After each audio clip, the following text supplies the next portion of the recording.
Bonjour mélomanes et histoires touchantes.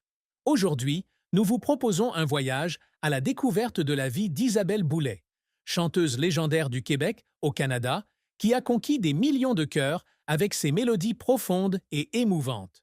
Des ruelles de Sainte-Félicité aux grandes scènes parisiennes, Isabelle n'est pas seulement une chanteuse, mais un symbole de résilience, d'amour et des belles cicatrices de la vie.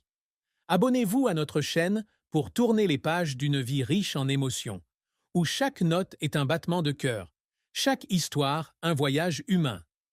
Isabelle Boulay est née le 6 juillet 1972 à Sainte-Félicité, un petit village situé sur les rives du fleuve Saint-Laurent, au Québec, au Canada.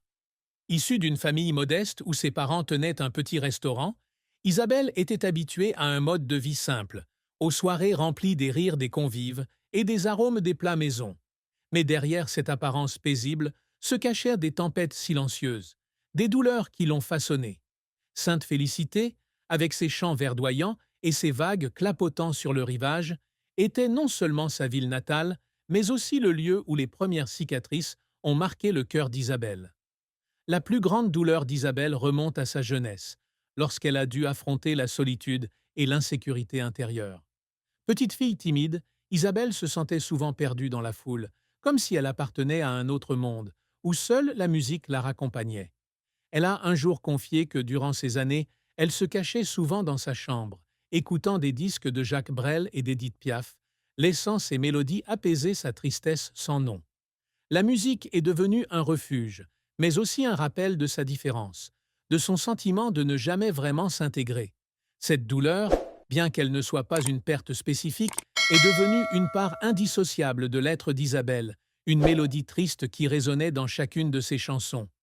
Une autre tragédie survint en 1994, lorsqu'Isabelle, à 22 ans, dut faire face au décès de sa grand-mère adorée, celle qui avait nourri son amour pour la musique. Cette grand-mère, une femme forte à la douce voix folklorique, avait été sa plus grande inspiration durant sa jeunesse. Chaque soir, elle s'asseyait près du foyer pour chanter des chansons folkloriques québécoises, et Isabelle, enfant, s'asseyait à ses côtés, ravie. Sa mort, tel un vent froid soufflant sur Sainte-Félicité, laissa un vide incommensurable chez Isabelle. Elle confia un jour qu'à sa mort, elle avait eu l'impression qu'une partie de son âme l'avait quittée, comme si sa musique avait été voilée par un brouillard douloureux. Les jours suivants, Isabelle lutta contre son chagrin, pleurant souvent seule dans sa petite chambre, se demandant si elle aurait la force de continuer à chanter alors que son cœur était encore si brisé. La douleur ne s'arrêta pas là. En 2008, lorsqu'Isabelle tomba enceinte de son premier enfant, Marcus Andrew, elle dut faire face à une période de difficultés physiques et mentales. À 36 ans, Isabelle souffrait de douleurs et de fatigue constantes, ce qui la faisait craindre pour la santé de son fils. Certaines nuits, elle restait éveillée, la main sur le ventre, priant pour que tout aille bien. La naissance de Marcus fut la plus grande joie de sa vie, mais aussi un rappel de la fragilité de la vie. Mère célibataire durant les premières années de Marcus, Isabelle a dû composer avec la pression de concilier carrière et maternité. Elle se sentait souvent coupable de quitter son fils pour partir en tournée, comme si elle échangeait l'amour de son fils contre ses propres rêves. Ces moments, bien que non publics, étaient les larmes silencieuses d'Isabelle, la douleur qu'elle cachait derrière son sourire éclatant sur scène. Un autre défi est survenu en 2016, lorsqu'Isabelle a entamé une relation avec Éric Dupond-Moretti, avocat et futur ministre français de la Justice. Cette relation, bien qu'aimable et compatible, a également apporté des difficultés inattendues. La distance géographique entre le Canada et la France, combinée à leurs emplois du temps chargés, a souvent laissé Isabelle seule, comme si son amour était une route sinueuse et froide. Il y avait des jours où elle était sur scène, chantant l'amour, mais son cœur était lourd de nostalgie pour Éric. La douleur de la séparation, bien que n'étant pas une perte définitive, était une blessure persistante, forçant Isabelle à apprendre à aimer dans le vide. Ses souffrances, de la solitude de la jeunesse à la mort de sa grand-mère, en passant par la pression de la maternité et la distance amoureuse, ont façonné Isabelle Boulay en une femme à la fois forte et vulnérable. Non seulement elle chante, mais elle vit dans chaque mélodie, transformant ses cicatrices en chansons qui touchent le cœur des auditeurs.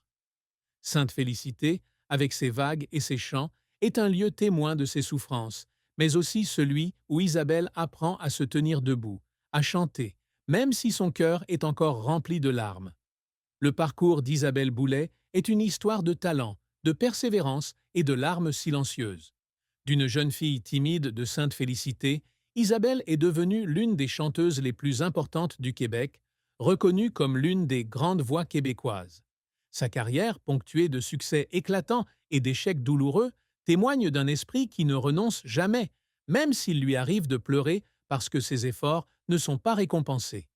La carrière d'Isabelle a débuté en 1988, lorsqu'à l'âge de 16 ans, ses amis l'ont inscrite en secret à un concours de chant à Matane.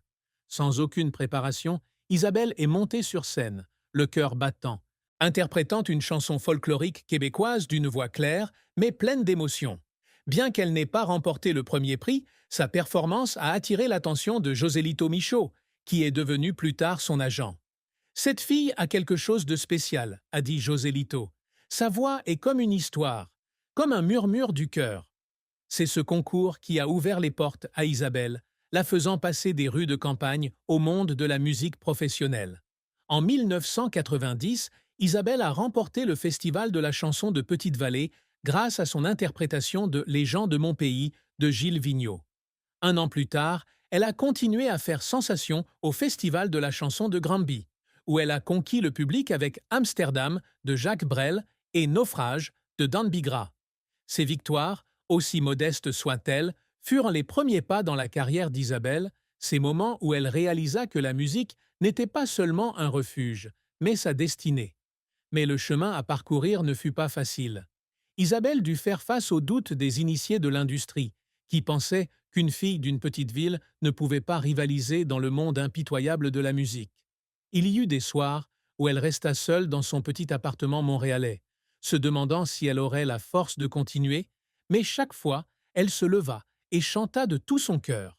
Sa première grande percée eut lieu en 1995, lorsqu'Isabelle fut choisie pour incarner Marie-Jeanne dans l'opéra rock Starmania de Luc Plamondon.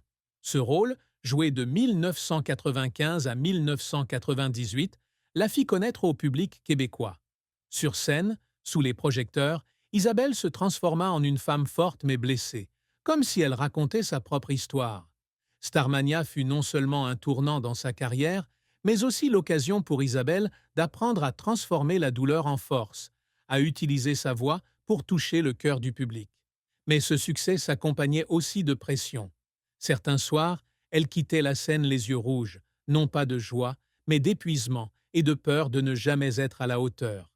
En 1996, Isabelle sort son premier album, Fallait pas, écrit et réalisé par Daniel de Chaimet. L'album, avec ses chansons émouvantes comme J'ai mal à l'amour, est bien accueilli par le public québécois, mais ne connaît pas un grand succès commercial. Isabelle raconte que cet échec l'a fait pleurer plusieurs nuits, ayant l'impression d'avoir tout fait, mais que ce n'était toujours pas suffisant. Mais elle ne baisse pas les bras. En 1998, elle sort son deuxième album, État d'amour, dont le single Je t'oublierai atteint la 33e place des palmarès français. L'album est certifié or au Québec en septembre 1998, marquant un tournant dans sa carrière. Le succès d'État d'amour propulse Isabelle sur le marché européen, où elle commence à être reconnue comme une voix unique. En 2000, Isabelle atteint son apogée avec l'album Parle-moi, son album le plus vendu en France. Avec des chansons comme Parle-moi et Un jour ou l'autre, Isabelle captive le public avec sa voix à la fois douce et puissante, comme un vent qui souffle sur le cœur. Cet album lui vaut non seulement le Félix de l'interprète féminine de l'année, mais la place également parmi les grandes voix du Québec, à égalité avec Céline Dion et Lara Fabian. Les années suivantes, Isabelle poursuit son succès avec des albums comme Mieux qu'ici-bas et De retour à la source, ainsi qu'en tournée au Canada et en Europe. Elle se produit dans des salles prestigieuses comme l'Olympia de Paris et les Francopholies de Montréal, où le public se lève et applaudit. Mais la carrière d'Isabelle ne se résume pas aux projecteurs. En 2004, au sommet de son succès, elle subit un revers majeur lorsque son album Tout un jour ne se vend pas aussi bien qu'elle l'espérait. Isabelle, qui avait mis tout son cœur dans cet album, se sentit comme si son cœur était serré. Elle pleurait en studio, se demandant si elle était sur la mauvaise voie, si son public l'aimerait encore. La pression de l'industrie musicale, avec ses attentes constantes en matière de ventes et d'innovation, l'épuisa à maintes reprises. Il y eut des jours où elle se tenait devant le miroir, le regard perdu dans ses yeux, se demandant si elle pourrait continuer à chanter, alors que son cœur était rempli de doutes.